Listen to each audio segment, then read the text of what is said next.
rassurez-vous, ça sera entre Fidel et Chavez. Pas plus d'une heure ou deux.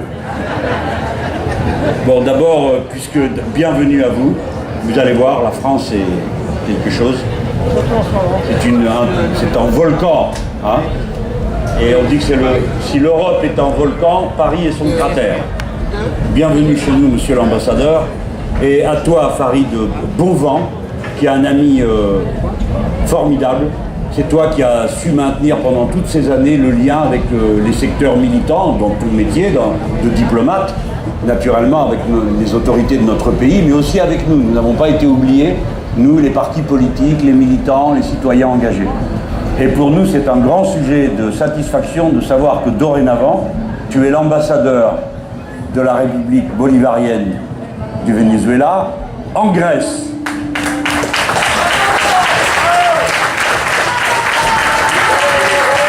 Ça commence à sentir bon en Grèce. Parce que, comme vous le savez tous, la chaîne du néolibéralisme craquera quelque part en Europe.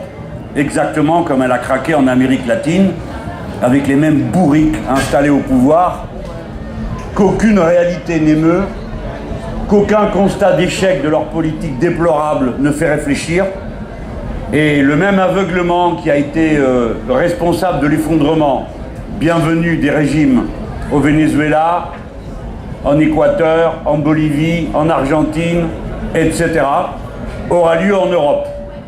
Et il aura lieu dans l'Europe du Sud, puisque c'est elle qui est frappée le plus durement aujourd'hui. On ne sait pas où. Mais c'est en Grèce qu'aujourd'hui nous sommes politiquement, nous, les plus avancés, puisque tu vas rencontrer là-bas Syriza, la coalition des organisations jumelles du Front de gauche, qui sont aujourd'hui considérés comme aux portes du pouvoir si des élections avaient lieu aujourd'hui. Donc, on va se retrouver bientôt, c'est sûr. Mes amis et camarades, puisque c'est à un Français que revient l'honneur de participer à l'inauguration de ce stand, je ne peux commencer mon propos sans d'abord saluer la mémoire de Hugo Chavez, que nous avons voulu honorer tous en nous rassemblant au pied de la statue de Simon Bolivar. Et le cœur se serre en pensant à lui. Mes chers concitoyens, j'ai pu voir que la cicatrice creusée par le décès d'Hugo Chavez et son départ n'est pas cautérisée. Ce n'est pas vrai. Il faut faire des efforts révolutionnaires et un travail politique intense pour parvenir à reconstruire la place qu'il occupait. J'ai pu le constater en ayant eu l'honneur d'être invité à la table de l'ALBA cet été qui a tenu un sommet. Et bien sûr, les chefs d'État qui se trouvaient là, pleinement responsables et de leur pays et du destin collectif de l'ALBA, c'est-à-dire, pour ceux dont j'ai le souvenir à cet instant, d'abord Rafael Correa, mais également Daniel Ortega, ou le camarade Evo Morales, ou bien sûr le président Maduro, on sentait le prix que nous coûte l'absence de Hugo Chavez. Parce que c'était lui qui donnait du liant, c'était lui qui passait des heures au téléphone à appeler l'un, à appeler l'autre, à créer cette unité de pensée qui reste maintenant à reconstruire. Ces choses-là sont très délicates, camarades et amis. Bien sûr, sur le papier, l'ALBA est là, tout continue, heureusement, et nos camarades sont attelés à la tâche. Mais il ne faut jamais perdre de vue que les personnes ont une grande importance. Ça n'est pas sombrer dans le culte de la personnalité que de le dire, c'est tout le contraire. C'est ne jamais oublier que nous ne sommes pas des pions sur un échiquier, que chacun d'entre nous, femme ou homme, à la place qu'il occupe, est irremplaçable du temps où il s'y trouve, et que chacun doit avoir sans cesse à cœur de préparer les conditions politiques que l'œuvre dépasse toujours celui qui est en train ou celle qui est en train de la construire. Hugo Chavez nous manque. Son absence coûte à notre dispositif politique. Sa puissance de rassemblement, ses idées, sa capacité à trouver les failles dans le mur de l'adversaire. Tout ça nous manque. Bon, on va le reconstruire, mais il faut le dire, il faut s'en souvenir. C'est la meilleure manière que nous ayons de rendre hommage que de le célébrer et de nous demander comment on peut faire pour prendre à notre manière la suite des tâches. Cet été a aussi été marqué par un événement pitoyable. Sur un simple coup de téléphone d'un bureaucrate de la CIA, il s'est trouvé quelqu'un dans les palais de la République française pour accepter d'intercepter l'avion de Evo Morales. C'est une honte. C'est une honte. Et j'ai dit aux camarades au cours du meeting de soutien à Evo que nous avons tenu à Quito cet été. Je lui ai dit, il ne faut pas que tu crois, et aussi dans l'entretien personnel que j'ai eu avec lui, et après en public, il ne faut pas que tu crois que c'est autre chose que les responsables politiques de la France actuelle qui a intercepté ton avion. Il n'y aurait pas eu un Français d'accord pour le faire si on lui avait posé la question. Et j'ose le dire, même s'il n'était pas de notre bord politique. Parce que la Bolivie est une nation respectée en France. Parce que l'élection d'Evo Morales est un fait dont nous mesurons toute l'importance et la signification, pas seulement pour les Boliviens, mais pour l'humanité tout entière. Et ensuite, parce que la tradition de la diplomatie française, c'est pas de faire les larbins de la CIA et des États-Unis d'Amérique. Nous sommes une nation indépendante, souveraine. Et le président François Hollande, parmi les innombrables turpitudes, abandons auxquels il s'est livré, a aussi abandonné cette tradition particulière qui nous donnait une place singulière dans le monde et devant l'Amérique du Sud en particulier, qui est que nous ne sommes pas des alignés. J'ajoute qu'à mes yeux, et je crois que nous sommes nombreux à le penser ici, je le répète, la France n'est pas une nation occidentale. La France est une nation universaliste. C'est quelque chose de complètement différent. Nous ne nous reconnaissons pas dans l'alignement et la participation à l'OTAN. Le chef de l'État a cru bon de nous installer dans le parapluie antimissile des Nord-Américains.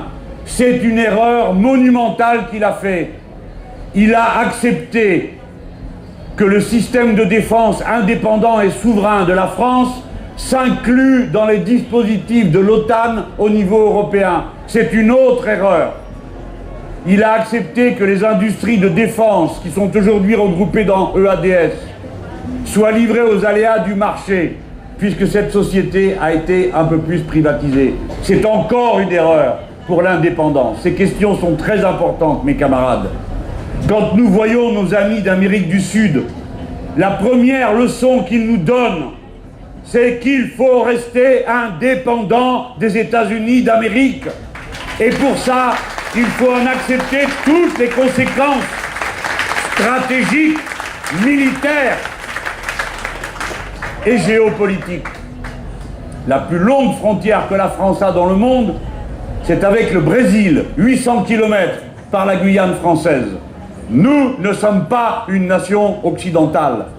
Et en matière, disons, pas de plaisanterie, mais pour vous mettre du baume au cœur, je crois bien que si j'avais été élu, il y a un an, ce qui aurait été une heureuse circonstance pour notre pays, eh bien, j'aurais demandé que la France participe à l'ALBA, parce que nous sommes une nation caribéenne, et nous sommes une nation continentale, et que l'accord politique des nations qui constituent l'ALBA intéresse la Martinique, intéresse la Guadeloupe, intéresse la Guyane, etc. Alors évidemment, dire les choses comme ça provoquera, j'espère, quelques petits débats. J'achève. Il y a derrière moi nos camarades cubains.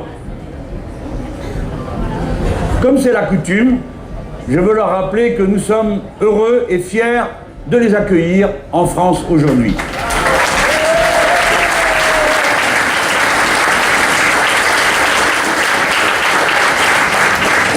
Nous ne confondons aucune des discussions que nous pourrions avoir avec eux sur maints sujets, avec l'obligation de cotiser à la mode infâme qui consiste à jeter des pierres à Cuba.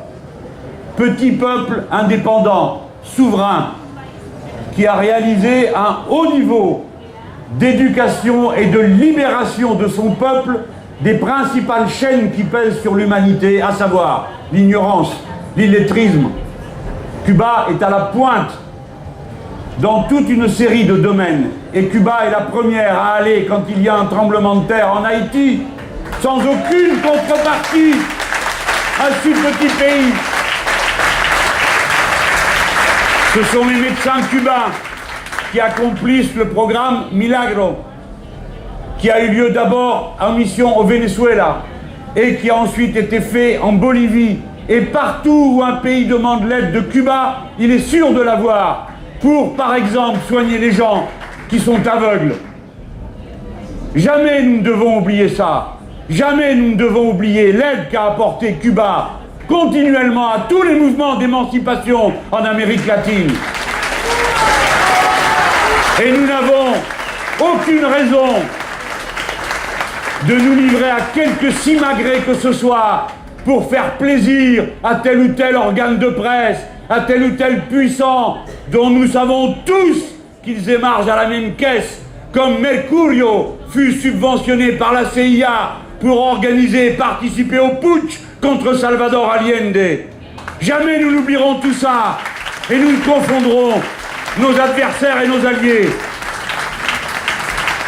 Nos camarades cubains mènent la lutte pour que soient libérés les 5 Cubains qui ne sont coupables que d'une seule et unique chose, avoir démasqué les terroristes payés par la Contra de Miami. C'est la CIA et les agences d'intelligence nord-américaines pour provoquer des attentats à la bombe dans les hôtels de Cuba. Eh bien, les 5 ont repéré, démasqué les poseurs de bombes. Et qui va en prison? Non pas les poseurs de bombes, mais les 5. Voilà pourquoi nous ne devons pas relâcher notre aide à nos camarades cubains pour obtenir la libération des 5 qui sont retenus, dans des conditions infâmes, puisque certains d'entre eux n'ont pas pu voir leur famille des années durant. Et voilà les donneurs de leçons sur les droits de l'homme, comment ils traitent eux les gens qu'ils tiennent dans leur géole. Voilà, mes camarades, pourquoi vous devrez mettre... Ah, il était sur mon imperméable. Vous devez vous mettre ça, vous voyez? C'est le symbole de cette lutte. Voilà, j'ai assez parlé. À tous, bonne fête de l'humanité. Vive la solidarité avec l'Amérique du Sud. Vive la révolution. Merci Jean-Luc.